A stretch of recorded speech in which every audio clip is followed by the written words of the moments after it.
Mountains, they're hard. We can all agree with it. We don't know how Bob makes it look so easy. It makes us mad. It frustrates us because when we try to do it, it looks like a giant piece of poop in the sky, and then we have to paint the rest of the picture on a frustrated note. Really awesome. Been there, done that, but I know how to fix it, which is why in this video right here, I'm gonna show you some simple tips and tricks that break down mountains into simple steps that's just gonna make them click for you so that way they're not intimidating. This is an awesome video for any new painter getting into wet and wet, or if you think about diving in and you're a little bit worried, don't be. These steps are easy that anyone can do. Let's go.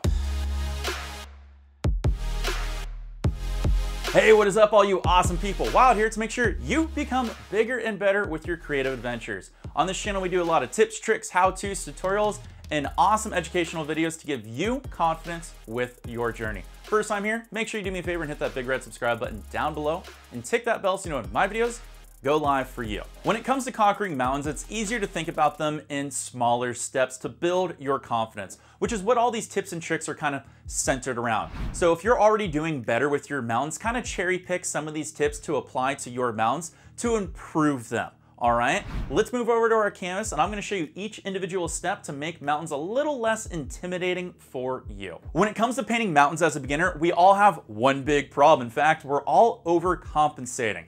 Been doing it my whole life. What we do is we make our mountains way too big to where it crunches our midground and our foreground into a very small space, and we don't want that, which is why painter's tape is gonna help us out. We wanna mark off our rule of thirds for where our mountains need to be in our background or midground, depending on the painting that you're doing. Simply tear off a couple of pieces of painter's tape or masking tape and just put it on the side of your canvas or on the side of your easel so you know where to stop your midground or background and fade the mountains in so that way they build these appropriate layers. Trust me, it's a simple little thing that'll pay off so that way you don't have scrunched up landscapes. When you start painting your mountains, one thing you should really consider is your mountain mixture, color, and richness. And I want you, if you're a brand new painter out there, make it as dark and as rich as you possibly can. Now, I've done a video on mountain mixture, which is up here, which I recommend checking out because it'll give you some awesome colors to make a great mountain mixture. But the whole point of this tip is I want you to make it as dark as you can because it's gonna add to the contrast of your mountain. Also, when you start to pull down that color, it's gonna add some slight gradient and variations, giving you more of a 3D effect and perspective of the mountain, making that 2D image look more 3D, which is what I want for you. So basically, whatever mountain mixture color you're gonna mix up on your palette, make it as dark and as rich as you possibly can. And this is gonna lead us into our next step as well. Say it with me now. Shop towels are OP. These things are a godsend when it comes to doing mountains.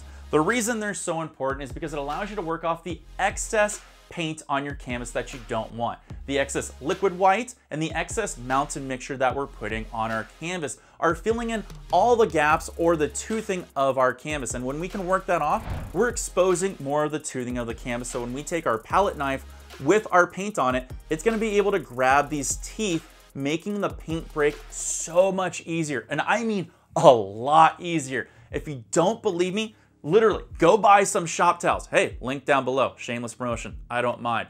Use these, wipe off the excess paint, and you're gonna see how much easier your paint breaks will happen.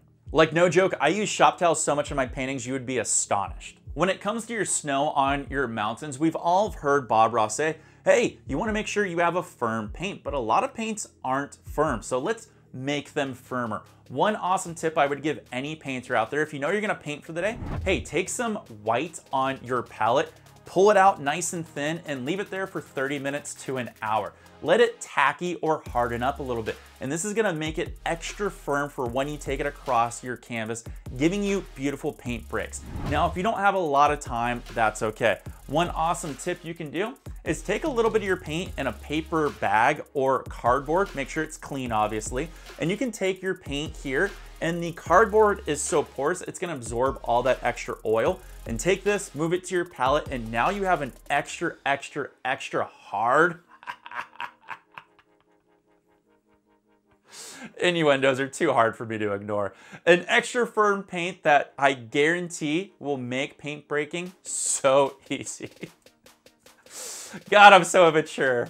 Hard. Why do people watch my videos? You wanna know what the biggest lie Bob Ross has ever told you? is when you have to apply highlights or shadows to your mountain, pull your paint flat, then take a nice little cut across your palette and get a nice little roll on your palette knife. Screw that advice. That's for masters, and that's not you, and that's not me. I want you to double or triple up the amount of paint on that roll for your paint breaks. When you learn the correct way to hold a palette knife, by the way, video on that, really recommend you check it out because it's gonna make paint breaks a lot easier for you. You're still gonna need a lot of paint because you haven't learned enough of how to bring paint from the top of your mountain all the way down and through.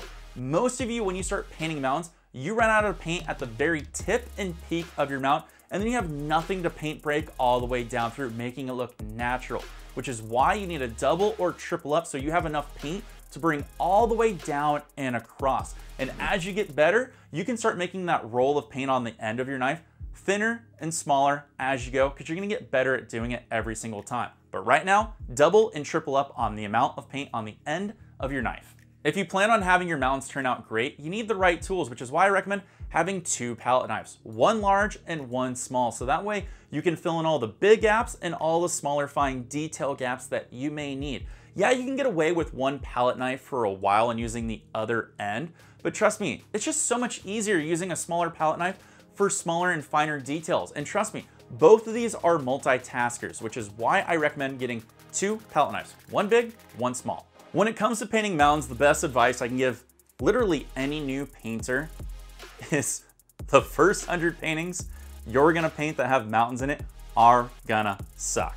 I'm sorry, it's the honest truth.